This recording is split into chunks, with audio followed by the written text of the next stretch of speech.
இங்க வர்றதுக்கே கஷ்டமா இருக்கு அப்படியெல்லாம் நினைச்சுக்கிட்டு இருக்கும்போது ஒரு பக்கம் ரொம்ப பெருமையா இருந்தது. பள்ளி ஆசிரியர்களை பள்ளி பாராட்டும், ஒருவேளை சமூகம் பாராட்டும், அரசு பாராட்டும். ஆனால் இன்னொரு கல்லூரி, அதுவும் கல்லூரி குழுமம், என்ஜினியரிங், ஆர்ட்ஸ், நர்சிங், என்னென்னவோ இருக்கு, இந்த குழுமம் பள்ளி ஆசிரியர்களை பாராட்டுகிறது என்று பார்க்கும்போது தமிழகத்துக்கு முன்னோடியாக பெரிய குழுமம் இருக்கிறது என்று நான் நம்புகிறேன்.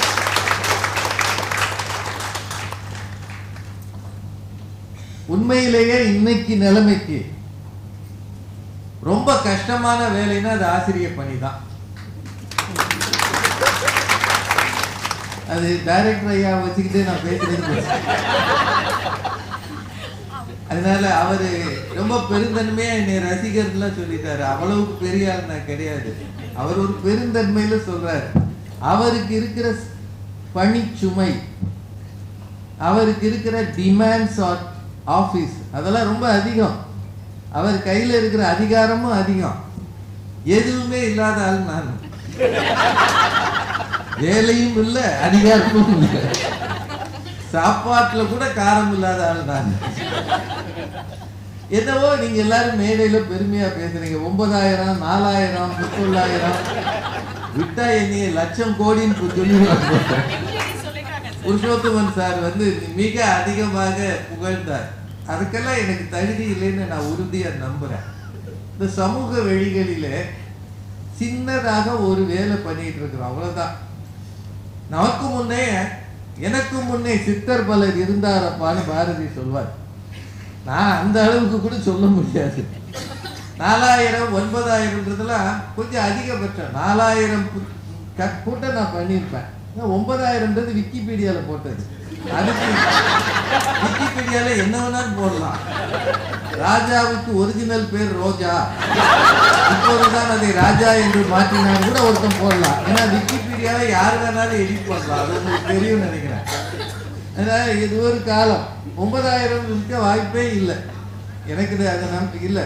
நான் 34 வருஷம் மேடையில பேசுறேன், 91ல இருந்து. ஸோ இட் ஷுட் பி 4,000 அப்படின்னு எனக்கு நம்பிக்கை இருக்கு. வருஷத்துக்கு 100 கூட்டமாவது பேசியிருப்போம். அது எனக்கு நல்ல நம்பிக்கை இருக்கு, ரெக்கார்டும் இருக்கு. அதனால 9,000ன்றது ஒரு அதிகபட்சம். தசரதனுக்கு 60,000 மனைவின்னு சொல்லுவாங்கல்ல. கம்பராமாயணம் படிச்ச எல்லாருக்கும் தெரியும். 60,000ன்றத கம்பர் அடிக்கடி பயன்படுத்துவார். அவருக்கு அமைச்சர்கள் 60,000 சொல்லுவார். தசரதன் அமைச்சரவையை கூட்டுவார். எத்தனை அமைச்சர்கள் வந்தாங்கன்னா 60,000. 60,000 அமைச்சர் எந்த காலில் உட்கார்ந்தா முதல்ல யோசிச்சு பாருங்க. 60,000 அமைச்சர்கள் ஒரு அரங்கத்தில் உட்கார முடியுமா? உட்கார முடியாது. அப்ப கிரிக்கெட் ஸ்டேடியத்தில் தான் அவர் அமைச்சரவை கூட்டம். அடிலைட் ஓவல் மாதிரி ஒரு பெரிய, இல்லை நம்ம அகமதாபாத்தில் ஒரு ஸ்டேடியம் இருக்கு, அது மாதிரி ஸ்டேடியத்தில் தான் உட்கார வைக்க முடியும். அமைச்சரவை கூட்டம் எப்படி அங்கே நடக்கும்? ஒரு நம்பிக்கை தான். அதே மாதிரி ராமன் ஒரு வில்லை முறிப்பார் இல்லையா, வில்ல முறிக்கணும்னு அவர்கிட்ட சொல்லலை, அதுல நான் ஏத்தணும், அம்பு வச்சு அப்படி நான் பூட்டணும், இதுதான் அவங்க சொன்னது. அந்த வில்ல தூக்கிட்டு வந்தவன் 60,000 சொல்லுவார். கம்பராமாயணம் படிச்சீங்கன்னா இதெல்லாம் இருக்கு. 60,000 பேர் சேர்ந்து தூக்கிட்டு வந்தானா.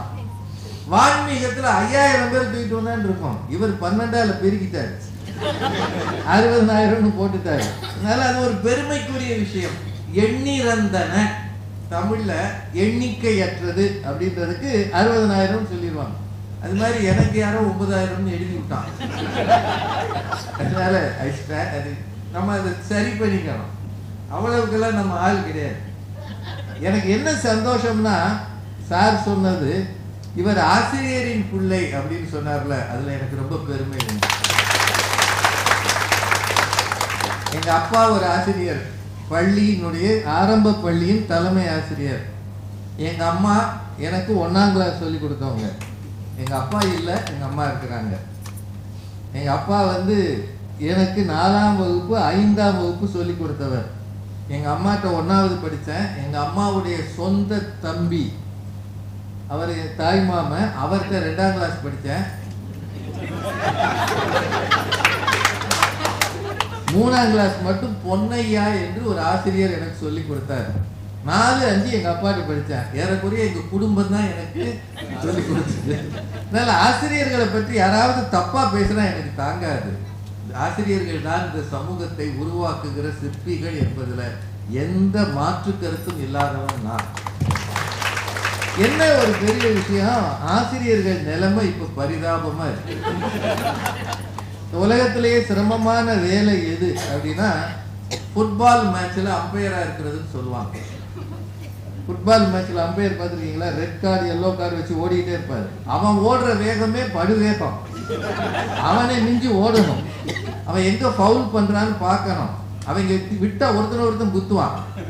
ஃபுட்பால் மேட்ச் பாக்குறீங்கல்ல, அவனுக்கு அம்பையரா இருக்கிறது தான் உலகத்துல கஷ்டம்னு சொல்லுவாங்க. அதை விட கஷ்டம் என்னை பொறுத்த வரைக்கும் வாத்தியாரா இருக்கிறது தான். ஏன் சொல்றேன் அப்படின்னா, இப்ப நாங்க பேசுறோம், ஐயா பேசுறாரு, நம்ம பிரின்சிபல் ஐயா பேசுறாரு, நீங்க எல்லாம் அமைதியா கேக்குறீங்க. ஒருவேளை நீங்க கசாமசான்னு பேசுனீங்கன்னு வைங்க, இந்த காலேஜுக்காரங்க என்ன சொல்லுவாங்க, எதுக்கு இவங்களெல்லாம் கூப்பிட்டீங்க? என்ன வாத்தியாருங்களா? ஒரு கூட்டத்துல உட்கார தெரியல, எதுக்கு இவங்களை கூப்பிட்டீங்க அப்படின்னு சொல்லி கோவப்படுவாங்க. அதுல ஒரு 4 பேராசிரியர் கூப்பிட்டு அமைதியா இருங்க சார், என்ன சார் அப்படின்னு சொல்லுவாங்க. இல்ல ரொம்ப ஓவரா நீங்க கசாமசான்னு சத்தம் போட்டீங்கன்னா நான் என்ன பண்ணுவேன், இதுதான் வாசல் சார், தெரியாம வந்துட்டேன், நீங்க ஏதோ எனக்கு மரியாதை கொடுப்பேன்னு கூப்பிட்டு வந்தேன். இப்போ ஒரு ஆள் கேட்க மாட்டேங்க சார், நான் வீட்டுக்கு போறேன் சார் அப்படின்னு போயிடுவேன். அப்போ எங்களுக்கு இருந்து கேட்கிற ஆர்வமான ஆடியன்ஸ் இருந்தாதான் பேச வரும். ஆனா ஒரு தடவை கூட ஆர்வமே இல்லாத, விரும்பவே விரும்பாத ஒரு ஆடியன்ஸ் தினம் பேசுறீங்க.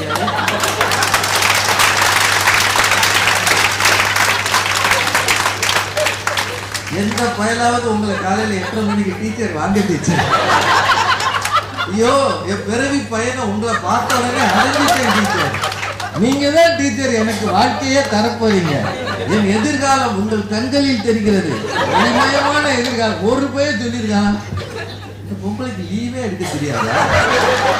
ஏண்டா எதுக்குடா தினம் வருது?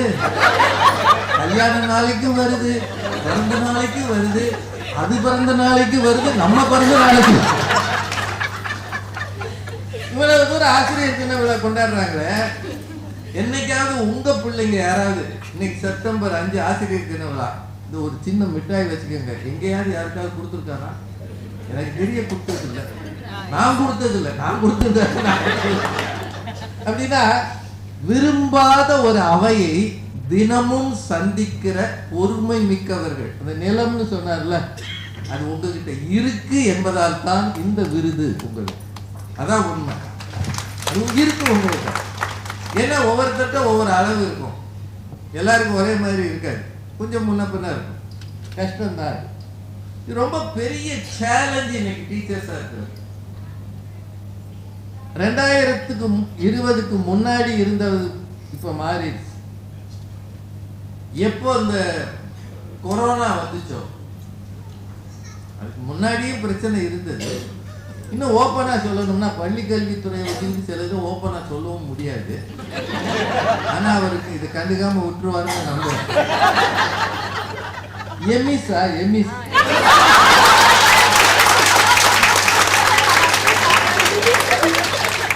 அது ஒன்னே போதும். ஓகே,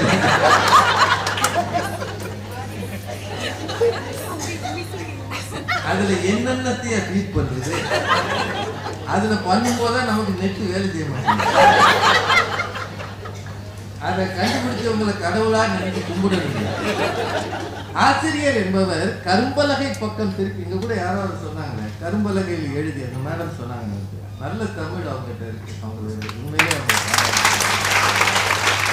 பக்கம் திரும்பி கரும்பலகையில கை வைத்து எழுதும் போது அது வெறும் எழுத்து அல்ல, அந்த கூட்டத்தில் இருக்கிற மாணவர்களின் தலையெழுத்தை அங்கே அவர் எழுதி கொண்டார். அதான் உண்மை. அங்கிருந்து கிடைத்த ஞானம் தான் இந்த சமூக வழிகளிலே அவர்கள் பறந்து போவதற்கு, நடந்து போவதற்கு, மேலே மேலே போவதற்கு அவர்களுக்கு உத்வேகமும் அறிவும் தருகிறது. அதை செய்யணும். எங்க அப்பா அம்மா வாத்தியாரா இருக்கும்போது நான் செஞ்ச வேலையில என்ன, ஏன்னா எங்கள் அப்பாவும் அம்மாவும் கிராமத்தில் டீச்சர். ஐயா ரொம்ப அழகாக சொன்னாங்க, கீழே மாற்றணும். அங்கே ஓட்டர் லிஸ்ட்டுக்கு எடுக்க போகிறது நான் தான். ஏன்னா எங்கள் அப்பா போக மாட்டார், அவர் வாக்கியார். டேய் நீ போய் எழுதிட்டு வாடாங்க.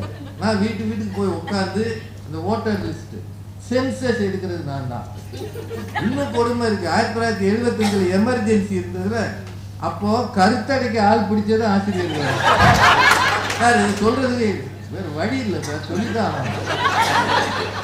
வாத்தியாருக்கு பாடத்தை தவிர என்னென்ன வேலையா கொடுத்தீங்க? இதை விட கொடுமை என்னன்னா, எலெக்ஷன் வந்தா எலெக்ஷன் டியூட்டியும் வாத்தியார் தான்.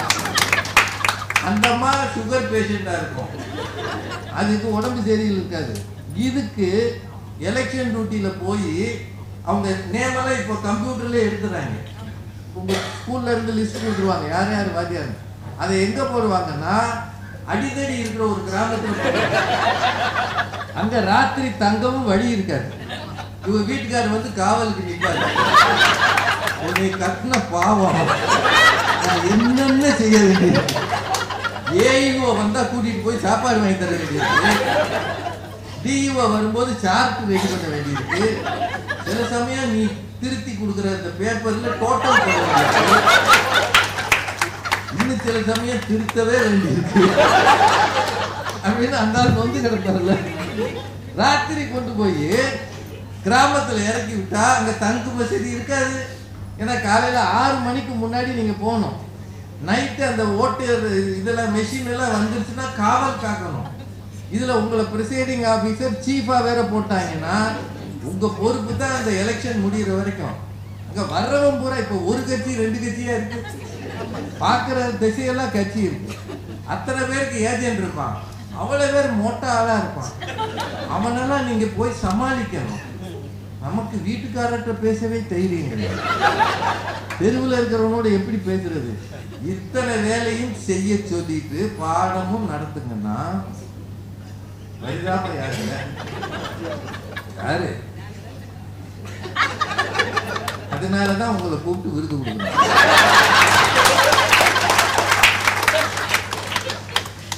இவ்வளவு சரி, அதைத்தான் விடுங்க. இப்ப எங்க வாத்தியார், எனக்கு ஒரு ஆசிரியர் இருந்தார், இங்காசின்னு பேரு.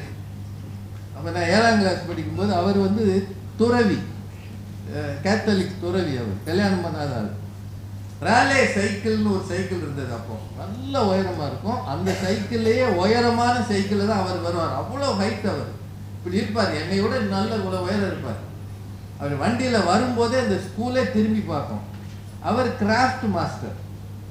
கிராஃப்ட்னு ஒரு பாடம் இருந்தது, கைவேலை. அந்த காலத்துல தக்கிளி வச்சு நூற்கணும், இப்படி பஞ்சு வச்சு நூற்கணும், நூற்று காட்டணும். அதுதான் அவர் வாத்தியார். அவர் கடுமையான ஆள். அடினா அடி பெரட்டி எடுத்துடுவார். அவர் அடிச்ச அடி இன்னும் எனக்கு நினைவு இருக்கு. கூப்பிட்டு வச்சு கும்முவார். வடிவேல் அடிப்பாங்க. அது மாதிரி ஒரு நாள் நான் கிராமத்துல இருந்து வர்றேன். ஒரு நாள் அவர் வகுப்புக்கு வரும்போது, டேய் எல்லாருக்கும் சொல்றேன், ஏன்னா நாங்க பசங்க மட்டும்தான், பொண்ணுங்க கிடையாது, ஃபுல்லா பசங்க. அப்போ கோ எஜுகேஷன்ற கொடுமை கிடையாது. பசங்களுக்கு சந்தோஷம், வாத்தியாருக்கு கொடுமை. நான் உண்மையே சொல்றேன், நீங்க புரிஞ்சுக்குவீங்க. நாங்க பூரா பசங்களாக படித்தோம். அவர் ஒரு நாள் சொன்னாரு, டேய் ஆசிரியரை எங்கு கண்டாலும் என்ன செய்ய வேண்டும்? 2 கைகளையும் கூப்பி வணக்கம் ஐயா என்று சொல்ல வேண்டும். சொல்லல பிச்சுப்பிடுவான் படவா அப்படின்ட்டாரு. நான் பயந்த பையன். அப்ப மட்டும் இல்லை, இப்பவும் தான். யாருக்கு பயப்படுறது? அதனால நான் பயந்து போயிருக்கிறேன். ஒரு 10-15 நாள் கழிச்சு காலையில 8:30 மணிக்கு எங்களுக்கு ஸ்கூலு. எங்க ஒரு மெயின் ரோடு, இப்போவும் அரசரடி ஆரப்பாளையம் ரோட்ல பிரிட்டோ ஹை ஸ்கூல்னு அந்த ஸ்கூல் இருக்கு. இந்த வழியை நான் போகும்போதெல்லாம் அதை நினைப்பேன். அப்படி வந்து திரும்பணும், ஒரு சந்து மாதிரி திரும்பணும். அங்கதான் எங்க பள்ளிக்கூடம். நான் ஸ்கூலுக்கு வந்துகிட்டு இருக்கேன். இவர் சைக்கிளில் வேகமா வந்தாரு. அவரை கண்ணுக்கு நேரம் பார்த்துட்டேன். பார்த்தோன்னே இவர் திட்டுவாரு அப்படின்னு 2 கையை எடுத்து வணக்கமே யாரு. அவர் ஏதோ ஞாபகத்தில் கையை எடுத்து வணக்கம். வண்டி வாரி விட்டுருச்சு. சைக்கிள் அங்க கிடைக்க, இவர் இங்க கிடைக்காது. வேட்டி வேற கிழிஞ்சிருச்சு. வேட்டி தான் கட்டியிருப்பாரு. அவரை தூக்குறதா சைக்கிளை தூக்குறதா? நான் சின்ன பையன், எனக்கு என்ன செய்யறதுன்னு தெரியல. அதோட விட்டுருந்தா பரவாயில்ல. அந்த வழியா நடந்து போறவங்க போய் சைக்கிளை தூக்கி அவரை தூக்கி நீ வாத்தியாரா சைக்கிள் ஓட்டவே தெரியல, இதெல்லாம் எப்படி சொல்லி கொடுக்க போறாங்க வேற ஏன் முன்னாடி சொல்லிட்டாங்க. அவருக்கு வெறி ஆயிடுச்சு. அன்னைக்கு வகுப்புக்கு வந்து பிச்சு எடுத்துட்டாரு. என்ன பார்க்கிற இடமெல்லாம் கை கூப்புவியா, வணக்கம் போடுறதுக்கு எங்க போடணும் தெரியும். ஐயா நீங்க தானேயா வணக்கம் போடுறீங்க. அப்படி அடி வாங்கியிருக்காங்க. ஆனா இன்னைக்கு அவங்கள நினைக்க தோணுது. இந்த வாத்தியாரு ஏதோ ஒரு விஷயத்தை எனக்கு சொன்னார். நான் சொன்னதை அப்படியே செய்யணும்னு அவசியம் இல்லை. உனக்கும் கொஞ்சம் அறிவை பயன்படுத்தி ஒரு செயலை செய்ய வேண்டும் என்பதை அந்த நாளில் அவர் சொன்னாருன்னு நான் புரிஞ்சுக்கிட்டேன். இன்னைக்கு நீங்க அடிக்க வேண்டாம், அடிச்சு விடுவேன்னு சொன்னீங்கனாலே போயிடுவான். உடனே கூட்டு போய் குடும்பத்தையே கூட்டு வருவான். குடும்பம் வந்தா பரவாயில்ல, அதாவது அந்த ஃபேமிலியோட அது வரைக்கும் பேசாம இருந்திருப்பாங்க. உனக்கு எனக்கும் ஆகாதுன்னு சொன்ன அத்தனை பேர் சேர்ந்து வருவாங்க. என்ன நினைச்சிட்டு கூப்பிட அந்த வாத்தியே, நீங்கெல்லாம் ஒரு வாத்தியாரா? இதுக்குன்னே இந்த மைக்கு கேமராவோட 2 பேர் வருவாங்க. அந்த ஆசிரியரை என்ன செய்யலாம், ஏன் அவரை இன்னும் கைது செய்யவில்லை? அவர் வாத்தியாரியா, அதனால தான் சொல்கிறோம் அவரை கைது செய்து போலீஸ் ஸ்டேஷனில் வைக்க வேண்டும். அனைத்து சேனலும் நியூஸ் சேனல் பூரா வாத்தியார் கைது, வாத்தியார் கைது. உண்மையிலே சொல்றேன், கொஞ்சம் கூட அதிகாரமே இல்லாம, கொஞ்சம் கூட கண்டிப்பு இல்லாம ஒரு புள்ள வளருமா? அப்பா அம்மா கண்டிக்கிறது இல்லை, ஆசிரியர் கண்டிக்க கூடாது, ஒருத்தருமே கண்டிக்கலைன்னா சமூகம் எப்படி சரியாக இருக்கும்? யோசிச்சு பாருங்க, என்ன நிலைமை இது? இந்த விஷயத்தை சமூகம் யோசிக்கணும். யாராவது ஒருத்தர் கண்ட்ரோல்ல வச்சிருக்கணும். அடிக்கணும்னு நான் சொல்லலை, அடிக்கிறது என்னை பொறுத்த வரைக்கும் சரியில்லைன்னு தான் நான் நினைக்கிறேன். நான் கண்டிக்கணும். ஒரு வார்த்தை, சார் என்னடா அறிவு இல்லாம பேசுறேன்னு சொன்னா எழுதிறானே லெட்டரு, எனக்கு மன உளைச்சலை ஏற்படுத்தி, உனக்கு மனசு இருக்கானே தெரியலையா? நூண்டு பையன், அவருக்கு இவர் மன உளைச்சலை ஏற்படுத்தினாரா? வீட்டில் கொண்டு போய் வச்சுட்டு, எங்க மதுரையில் ஒரு ஸ்கூல்ல, நிஜமாவே மதுரையில் ஒரு ஸ்கூல்ல எங்க சிஸ்டர் ஒருத்தங்க வேலை பார்க்குறாங்க. அந்த பொண்ணு ஒரு நாள் எனக்கு ஃபோன் பண்ணி, அண்ணே என்னால் முடியலைண்ணே, என்னம்மா ரொம்ப பயமா இருக்குண்ணே, +2 பயலுகளுக்கு நான் பாடம் நடத்துறேண்ணே, ஏம்மா என்ன கேட்க மாட்டேங்கிறானா? அது எனக்கு தெரிஞ்சது தானே, கேட்க மாட்டான்றது தெரிஞ்சது தானே, அதை விட பயங்கரமா இருக்குண்ணே. என்னம்மா? எனக்கு ஃபோன் வருதுண்ணே, ராத்திரி 10 மணிக்கு பிறகு ஒரு பையன் ஃபோன் பண்றான், மிஸ் நான் எங்க வீட்டு மொட்டை மாடியில் இருக்கேன். ஏன்டா 10 மணிக்கு ஏன்டா அங்கே போனேன்? எனக்கு வாழ்க்கையே வெறுத்து போச்சு மிஸ், குதிக்கலாமான்னு தோணுது மிஸ். ஏன்டா அதை எனக்கு சொல்ற? நீங்க தான் மிஸ் எனக்கு ரொம்ப பிடிச்சவங்க. இந்த பொண்ணு எனக்கு சொல்லுது, அண்ணே நான் என்னென்ன செய்வேன், அப்படி தவிர அவன் குதிச்சுட்டான்னு வைங்க, போலீஸ் வந்து போன் ரெக்கார்டு எடுக்கும், கடைசியா யாரு கூட பேசுனா என் கூட பேசு, நான் ஏதோ சொல்லி அதனாலதான் குதிச்சேன்னு தெரியும். அவன் என்கிட்ட சொன்னது எனக்கு ரொம்ப பிடிச்ச மிஸ் நீங்க தான் சொல்லியிருக்கான், அதெல்லாம் ரெக்கார்ட் ஆகாது.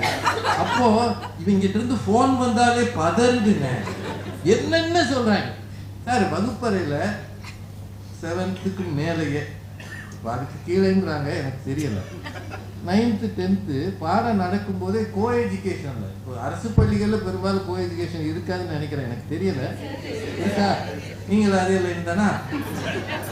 இங்க இருந்துகிட்டு அங்க ஒரு பொண்ணை பார்த்து ஒரு செய்தி சொல்றான், அதாவது அங்க இருக்கிற பொண்ணு, இப்போ பசங்களை விட பொண்ணுக்கு தான் நிறைய செய்தி சொல்லுதுன்னு வேற சொல்றாங்க. உங்களுக்கு தான் அது தெரியும், நாங்கெல்லாம் அவுட் ஆஃப் டேட், எங்களுக்கு செய்தி சொல்ல ஆளே கிடையாது. அந்த பொண்ணுங்க ஒரு செய்தி சொல்லுது, இங்க இந்த அம்மா கெமிஸ்ட்ரி நடத்திக்கிட்டு இருக்கு, அங்க வேற ஒரு கெமிஸ்ட்ரி வேலை பார்க்க. இப்போ இந்த இந்த டீச்சர் என்ன செய்யணும்? ஏய் என்ன 2 பேர் பேசுறீங்க அப்படின்னு கேட்கவும் முடியாது.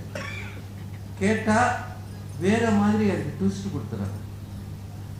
உங்க எல்லாருக்கும் இந்த அகலாது அணுகாது தீக்காய்வார் போல இகழ்வேந்தர் சேர்ந்தொழுகுவார் சார் குரல் எல்லாம் சொன்னாரு. எனக்கு ரொம்ப ஆச்சரியமா இருந்தது. இந்த அளவுக்கு படிச்சு மேலே வந்த பிறகு நல்ல நல்ல குரல்களை மேடையில் சொல்றாங்க. சார் சொன்னார்ன்றது எனக்கு ரொம்ப சந்தோஷம். ஆர்ட்ஸ் அண்ட் சயின்ஸ் காலேஜில் திருக்குறளை சொல்லி ஒரு வரவேற்பை வழங்குவது ரொம்ப பெருமை. நேற்று சாயந்தரம் ஒரு நிகழ்ச்சிக்கு போயிருந்தேன் சார். அங்கே 2 குறள் அவங்க சொன்னாங்க. எனக்கு கேட்ட உடனே இது குறள் இல்லைன்னு தெரிஞ்சது. இது இருக்காது, நான் வேணா காட்டுறேன். அப்புறம் கேட்டேன், இது எங்க இருந்து எடுத்தீங்க? ChatGPT. திருவள்ளுவரவே கெடுத்துட்டாங்க. அவர் எழுதினது 1330. இவங்க 2 புதுசா எழுதியிருக்காங்க. ஏற்கனவே அது நம்ம ஊர்ல எழுதி பெரிய பிரச்சனை வேற ஆயிடுச்சு. அதை பார்த்துருக்கீங்க, பெரிய இடத்துக்கே அது போயிடுச்சு. திருக்குறள் எதுனே தெரியாம திருக்குறள் எழுதி விட்டாங்க. அதனால திருக்குறளை முதல்ல திருக்குறளான்னு பார்க்கணும், அப்புறம் தான் அதை வெளியில சொல்லணும். ஆனா இந்த மேடையில நல்ல திருக்குறள், இந்த அகலாது அணுகாது தீக்காய்வார் போலன்றது அரசருக்கு பக்கத்துல இருக்கிறவங்க.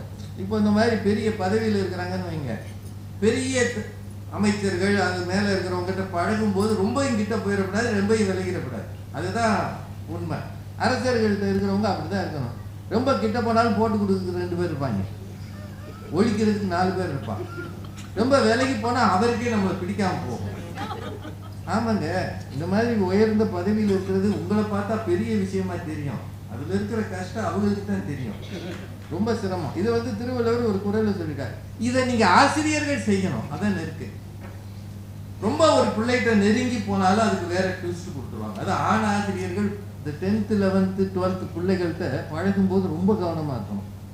ஏன்னா அந்த வயசு பிள்ளைகளுக்கு யார் வேணாலும் ஹீரோவா தெரிவாங்க. இளம் ஆசிரியர்கள் இருக்கிறாங்கன்னு வைங்க, 40 வயசுக்கு கீழே இருக்கிறவங்க, அவன் போடுற ட்ரெஸ், அவன் பேசுற பேச்சு, அந்த ஒரு 15 வயசு 16 வயசு பொண்ணுகளுக்கு ஹீரோ மாதிரி தெரியும். அந்த பொண்ணே அவர்கிட்ட அதிகமா பேசணும்னு விரும்பும். அதுக்கு பெரிய காரணம் என்னன்னா, வீடுகளில் இருப்பவர்கள் யங்ஸ்டர்ஸை டீனேஜர்ஸை என்கேஜ் பண்றது இல்லை. நான் என்னோட மொபைல்ல இருக்கேன், எங்க வீட்டம்மா அவங்க மொபைல்ல இருக்கிறாங்க. இந்த பிள்ளைகளின் மன உணர்வு வேற எங்கேயோ இருக்கு. இன்னைக்கு இருக்கிற 4 வயசு பையன்கிட்ட உங்களால பேசி தப்பிக்க முடியாது. அவன் உங்களுக்கு மேல தெரிஞ்சு வச்சிருக்கான். அவனோட விருப்பம் ஒரு மொபைல் எடுத்து அவன் எது வேணாலும் பண்ணுவான். ஆன்லைன்ல ஆர்டர் பண்ணி அப்பாவை பே பண்ண சொல்றான்.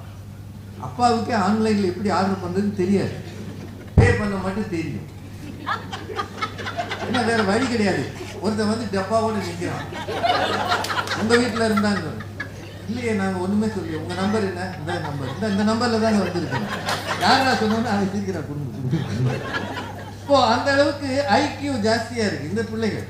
இந்த பிள்ளைகளோட டீல் பண்ணும்போது பெற்றோருக்கு மேனேஜ் பண்ண முடியல. அப்ப அந்த பிள்ளைகள் எங்கோ ஒன்றை தேடுகின்றன. தேடுகிற இடம் பள்ளியாக இருக்கிறது. அறிவு தேடலை தாண்டிய தேடல்களை பள்ளிகளில் தேடுகிறார்கள். நான் காவல்துறையில ஒருத்தர் பெரிய அதிகாரியோட சமீபத்தில் பேசும்போது அவர் சொன்னாரு, +2 எக்ஸாம் லாஸ்ட் எக்ஸாம் முடியும் போது எங்கள் காவல் நிலையங்கள் எல்லாம் சுறுசுறுப்பா இருக்கும் அப்படின்னாரு. ஏன் அப்படின்னா, அன்னைக்கு தான் ஓடி போறவங்க எண்ணிக்கை ஜாஸ்தி இருக்கு. சார் உண்மை சார், இது ஐம் நாட் ஜோக்கிங். +2 பசங்க லாஸ்ட் எக்ஸாம் எழுதினோடனே நீ அங்க வா நான் இங்க வரேன்னு ஓடி போயிருந்தான். இவங்களை வகுப்புல வச்சு இவங்களுக்கு சென்டம் எடுக்க வச்சு 100% ரிசல்ட் காட்டணும். எத்தனை வகையான நெருக்கடி, முதல்ல ஆசிரியர்களுக்கு எத்தனை நெருக்கடி இருக்குன்றது உங்களுக்கே தெரியும்.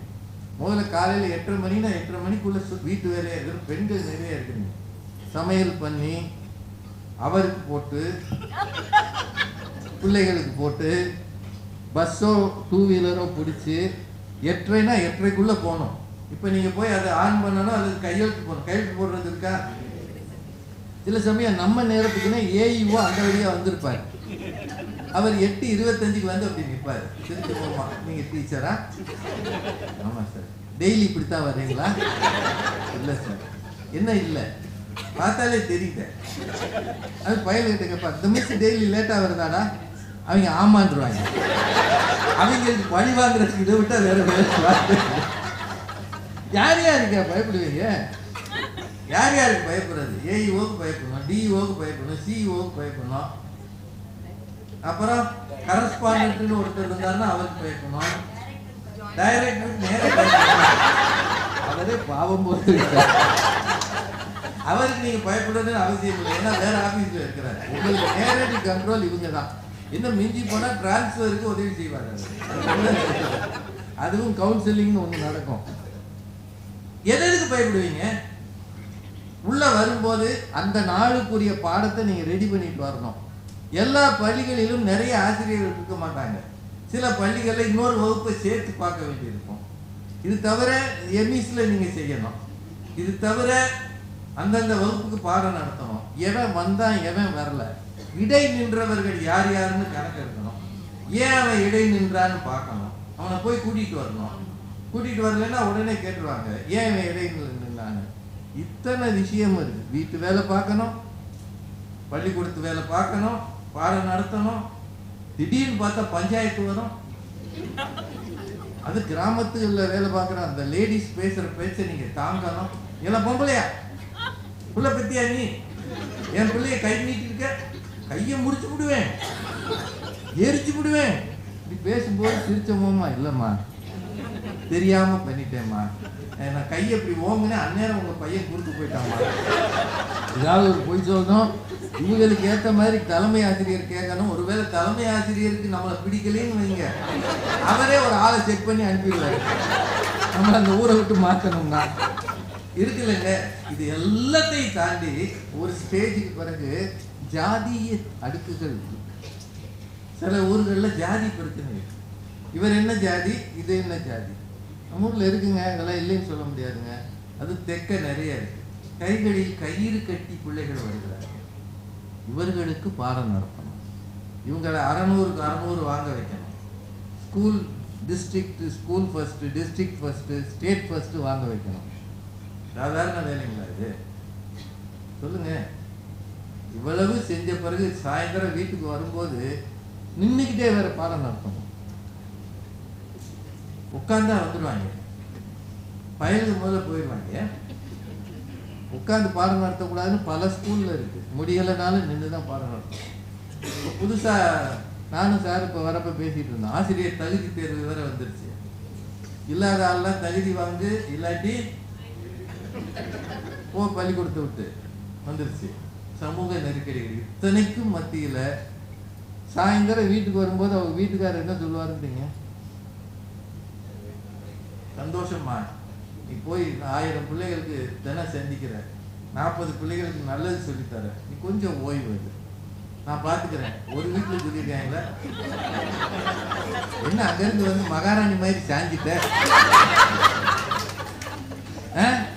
காப்பி போட்டு தரக்கூடாது. இதெல்லாம் ஒரு ஆளுநை. என்னைக்கு டீச்சரை கட்டணும்னா அன்னைக்கே என் தலையெழுத்து. என் நேரமும் போதனையா இருக்கு. வாயை திறந்தா என் நேரமும் போதிக்கிற. ஒரு விஷயம் நீ காதில் கேட்கறதே கிடையாது அப்படின்னு இருக்கா இல்லையா?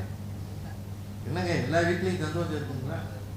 இத்தனையும் தாண்டி ஏதோ ஒன்று உங்களை ஆசிரியராக இயக்குகிறது. அது என்ன? டீச்சராக இருப்பதில் இருக்கிற பேஷன். அதுதான் உங்களுக்கு தெரியும். டீச்சிங் வந்து மற்ற பணி மாதிரி இல்லைங்க. have to have some passion. அதில் ஒரு ஈடுபாடு இருக்கணும். நம்ம சொல்றதை யாரோ உட்காந்து கேட்குறாங்க, கேட்குறானோ இல்லையா, கேட்குற மாதிரியே உட்காந்துருக்கான். உலகத்தில் கொடுக்க கொடுக்க குறையாதது ஒன்னே ஒன்று தானே, ஞானம் மட்டும்தான். வேறு எதுவும் கொடுக்க குறைந்து போகும். படம் கொடுக்க குறைந்து போகும். ஞானமும் அன்பும் கொடுக்க கொடுக்க குறையாது. எத்தனை பேருக்கு நீங்க பாடம் நடத்துறீங்க? எத்தனை பேருக்கு, எத்தனை தலைமுறைகளை பார்த்துக்கிறீங்க? முடியாத நேரத்திலையும் பாடம் நடத்திருக்கீங்க. இது எல்லாத்தையும் விட ஆசிரியருக்கு நிறைய சொன்னார். துலாக்கோல் நடுவு நிலைமைன்ற சொல்லுக்கு ஆசிரியர் தான் உதாரணம். நான் படிக்கிறேன், எங்க அப்பாட்ட இன்னொரு பையனும் படிக்கிறான். நாங்க 2 பேரும் பரீட்சை எழுதுறோம். நான் சரியா எழுதல, அவன் சரியா எழுதியிருக்கிறானா. எங்க அப்பா திருத்தும் போது யாருக்கு ஃபர்ஸ்ட் மார்க் போடுவாரு? யாருக்கு ஃபர்ஸ்ட் மார்க் போடுவாரு? யாருன்னு பார்க்க மாட்டாரு, ஏன் மகன்னு பார்க்க மாட்டாரு. தன் மகனாகவே இருந்தாலும் தகுதி எதுவோ அதற்குத்தான் முதல் மதிப்பெண் என்று சொல்லுகிற நடுநிலைமை யாரிடம் இருக்கிறது என்றால் ஆசிரியர்கள். அதுதானே பெருமை, அதுதானே உயர்வு, அதுதானே சிறப்பு. மனுநீதி சோழன் சொல்றாங்களே, தன் மகனை தேர்காலில் இட்டவன். இந்த மனுநீதி சோழனுக்கு நிகரான நீதி வழங்குகிறவர்கள் ஆசிரியர்கள். 2 பேர் அடிச்சுட்டு வந்தானா, அடி வாங்கினவன் அல்லது அடிச்சவன் மகனாக இருந்தால் பசங்க படம்னு ஒரு படம் வந்தது, அது பார்த்தீங்கன்னா தெரியும். முதல்ல ஆசிரியர்களாக இருப்பவர்கள் நிறைய படிக்கணும். ஊவே சாமிநாத ஐயர் என் சரித்திரம்னு ஒரு நூல் எழுதியிருக்கிறார். இங்க இருக்கிறவங்களை எத்தனை பேர் அந்த நூல் இருக்குன்னு தெரியும்? மொத்தம் ஒரு 10 பேர் 15 பேர். தயவு செய்து நீங்க வாங்கி வாசிங்க. ஆசிரியர் என்பவர் எவ்வளவு உயரத்துக்கு பாரு. மகாவித்வான் மீனாட்சி சுந்தரம் பிள்ளை தான் ஊவேசாவுக்கு ஆசிரியர். ஊவேசா அவரை பத்தி எழுதும்போது அவர் பேரை கூட எழுத யோசிப்பார். ரொம்ப அருமையான ஒரு புத்தகம். அந்த காலத்து திண்ணை பள்ளி எப்படி இருந்ததுன்னு, அன்றைக்கு ஹோம்ஒர்க் எப்படி கொடுத்தாங்கன்னு இருக்கும். அதுல தினசரி ஒரு ஆங்கில நாளிதழ் அல்லது ஒரு தமிழ் நாளிதழ் வாங்கணும், வாசிக்கணும். 1000 வேலை இருந்தாலும் வாசிக்கணும். நீங்க இப்ப பார்க்கிற உலகம் இல்லை, இன்னொரு 5 வருஷம் கழிச்சு இருக்க போறது. உலகம் மாற போகிறது. ஆர்டிபிஷியல் இன்டெலிஜென்ஸ் என்கிறது உள்ள வந்தாச்சு. வெறுமன படிக்கிற வகுப்பறைகள் இனி இருக்குமா என்பது சந்தேகம். இதுக்கு அடுத்து ஒண்ணு இருக்கு, ஆர்டிபிஷியல் ஜெனரல் இன்டெலிஜென்ஸ், AGI. அதுக்கு அடுத்தது ஆர்டிபிஷியல் சூப்பர் இன்டெலிஜென்ஸ், ASI. அதுக்கப்புறம் குவாண்டம். அதெல்லாம் வருதுன்னா இப்போ ஒரு நொடியில செய்வது மாதிரி 10,000 மடங்கு வேகமாக இயங்குமா கம்ப்யூட்டர், கணினி. அந்த சூழலுக்கு நாம் எப்படி தயாராவது? அந்த தலைமுறைக்கு நீங்கள் எப்படி போதனை செய்வது? இதுதான் ரொம்ப முக்கியம். இது ரொம்ப முக்கியமானது. அப்போ அப்டேட்டடாக இருக்கிறோமா? டெட் வைக்கிறாங்களே கோச்சிக்காதீங்க. நான் சில ஆசிரியர்களை பார்த்து பதறி இருக்கிறேன். நான் ஒரு பள்ளிக்கு போயிருக்கிறேன். மேடையில் நான் உட்காந்துட்டேன். பள்ளியினுடைய ஆண்டு விழா. என் பக்கத்துல கரஸ்பாண்டன்ட் இருக்கிறாங்க. அதுக்கு இன்னொரு சீஃப் கெஸ்ட் வந்து மாவட்ட நீதிபதி, டிஸ்ட்ரிக்ட் ஜட்ஜ். அவர் கொஞ்சம் பிந்தி வந்தார்.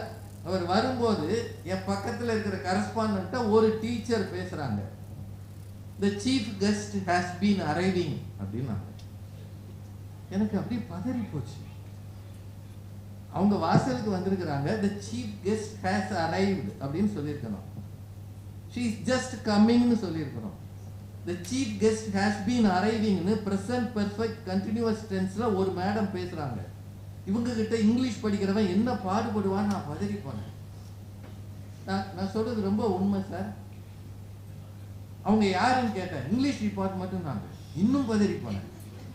நான் சத்தியமா நான் சொல்றேன், அந்த நிகழ்ச்சி முடிஞ்ச பிறகு கரஸ்பாண்டன்ட்டையும் அவங்களெல்லாம் கூப்பிட்டு முதல்ல உங்க ஆசிரியர்களுக்கு இங்கிலீஷ் சொல்லி கொடுங்கன்னு சொல்லிட்டு வந்தேன். நான் இனிமே நீங்க கூப்பிடணும்னு அவசியம் இல்லை. But I have to tell them the truth. உண்மையான மொழியை சரியாக சொல்லி தராதவர்களால் தான் மொழி கீழே போகிறது. அது ஆங்கிலமாக இருக்கட்டும், தமிழாக இருக்கட்டும். உச்சரிப்பு சரியில்லை, மொழி புலமை இல்லை, வாசிப்பதே இல்லை. ஆசிரியர் என்பவர் கற்க மறந்தவர் அப்படின்னு ஒரு அவச்சொல் இருக்கிறது. இதற்கு நாம என்ன செய்யணும்? தினம் வாசிக்கணும். எத்தனை பேருக்கு மாடர்ன் லிட்ரேச்சர் தெரியும்? எத்தனை பேருக்கு பாட புத்தகத்தை தாண்டிய மற்ற இலக்கியங்கள் தெரியும்? எத்தனை பேர் தினசரி தினமலர் படிங்க, தமிழ் ஹிந்து படிங்க. எத்தனை கட்டுரைகள் வருது தெரியுமா? வாசி பாருங்க. நேபாளல என்ன நடந்தது, நேற்று அமெரிக்கால என்ன நடந்தது, கிர்க் அப்படின்ற ஒரு ஆளை எங்க இருந்து சுட்டான், எந்த பல்கலைக்கழகத்தில் அது நடந்தது, இதெல்லாம் தெரியாம வகுப்புல போய் அதே பாடம் நடத்தினீங்கன்னா எப்படி பசங்க சந்தோஷமா இருப்பாங்க? ஏன்னா ஆசிரியர்களுக்கு என்ன இருக்கிறது? பெரும் பொறுப்பு இருக்கிறது. நீங்கள் நினைத்தால் உங்கள் கையில் இருக்கிற பிள்ளைகளை சிற்பமாகவும் ஆக்கலாம், படிக்கட்டாக உடைத்து போடலாம். So you have got a greater responsibility. அதற்காகத்தான் ஆசிரியர்கள் மீது சில விமர்சனங்களும் இருக்கா இல்லையா? நம்ம கஷ்டங்களை பேசணும். நம்ம என்ன செய்யணும்னா தினம் வாசிக்கணும், அப்டேட்டடா இருக்கணும், பாரபட்சம் இல்லாம இருக்கணும், நேர்மையாக இருக்கணும், நியாயமாக இருக்கணும். இத்தனையும் இருக்கிறவர்கள் தான் நல்ல ஆசிரியர்கள். அப்படிப்பட்ட நல்ல ஆசிரியர்களை தெரிவு செய்து, இந்த கல்லூரி நிறுவனத்துக்கு எனக்கு ரொம்ப பெருமையா இருக்கிறது என்னன்னா, அவங்களா அப்ளிகேஷன் வாங்கி பண்ணல, மாணவர்களே வந்து எங்க வாத்தியார் இவரு, அவர் நல்லவர், அவர்கிட்ட படிச்சதுனால தான் இந்த கல்லூரிக்கு நான் வந்திருக்கிறேன்னு சொல்லி நீங்க வந்திருக்கிறீங்க. அதாவது டீச்சர்ஸ் தான் பயல்களை சூஸ் பண்ணுவாங்க. ஆனா மாணவர்கள் ஆசிரியர்களுக்கு மார்க் போட்டது இங்கதான். ரொம்ப பெரிய விஷயம். இந்த நிறுவனத்துக்கு எல்லார் சார்பிலும் மனமார்ந்த வாழ்த்துக்கள். ஏன் சொல்றேன்னா, ஒன்றை மட்டும் சொல்லி நிறைவு செய்யறேன், ரொம்ப நேரம் எடுத்துக்கிட்டேன். ஆசிரியர் என்பவர் ஒரு நாளும் தன் இடத்திலிருந்து மேலே வரப்போவதில்லை. இங்க யாரும் சொன்னாங்க, இங்கிருந்து வர்றவங்க அடுத்து ஐஏஎஸ்ஸா வருவாங்க, ஐபிஎஸ்ஸா வருவாங்க அப்படின்னு. என்னோட வாழ்க்கையில மட்டும் சொல்லிட்டு நான் நிறைவு செய்கிறேன். ஆசிரியர் எப்பவுமே பின்னாடி இருப்பவர். இவ்வளவு பெரிய நிறுவனங்களை இதெல்லாம் உருவாக்கி இந்த சேர்மனை பெற்றெடுத்த பெரியசாமி என்கிற அந்த ஐயா மேடைக்கே வராம கடைசி வருஷம் வராங்க. அவர் ஒரு விவசாயத்தில் இருந்தவர். அவர் பிள்ளைங்களை எங்கேயோ ஒரு பள்ளிகளில் படிக்க வச்சு இன்னைக்கு நியூ ஜெர்சியில போய் பிசினஸ் பண்ணி அவ்வளவு உயரங்களை தொட்டு இத்தனை கல்வி நிறுவனங்களை உருவாக்கின பிறகும் முன்னாடி வரணும்னு அவர் நினைக்கல. நாங்க கெஞ்சினோம், ஐயா கொஞ்சம் முன்னாடி வாங்கன்னு. அவர் வரல. அந்த மாதிரி இருக்கிறவர்கள் தான் ஆசிரியர். எவ்வளவு மேலே தன்னுடைய பிள்ளைகள் தன்னிடம் படித்தவர்கள் எல்லாரும் மேலே வந்தாலும் அவங்க மட்டும் முன்னாடி வர மாட்டாங்க. இது ரொம்ப உண்மை. பார்த்துட்டாருன்னா அடுத்த நாள் அந்த பையன் உங்களை மதிக்க மாட்டாங்க. நான் உங்களுக்காக சொல்லல, நீங்க எல்லாம் பெருமைக்குரியவர்கள். உங்க நண்பர்கள் யாராவது இருந்தா, தவறான சிந்தனைகள் யாருக்காவது இருந்தால் அதிலிருந்து வெளியே வந்தால் நீங்கள் தான் சமூக சிற்பிகள். எனக்கு என்னவோ இந்த மண் அரசியல்வாதிகள் ஆன்மீகவாதிகளை விட ஆசிரியர்களைத்தான் நம்பி இருக்கிறது.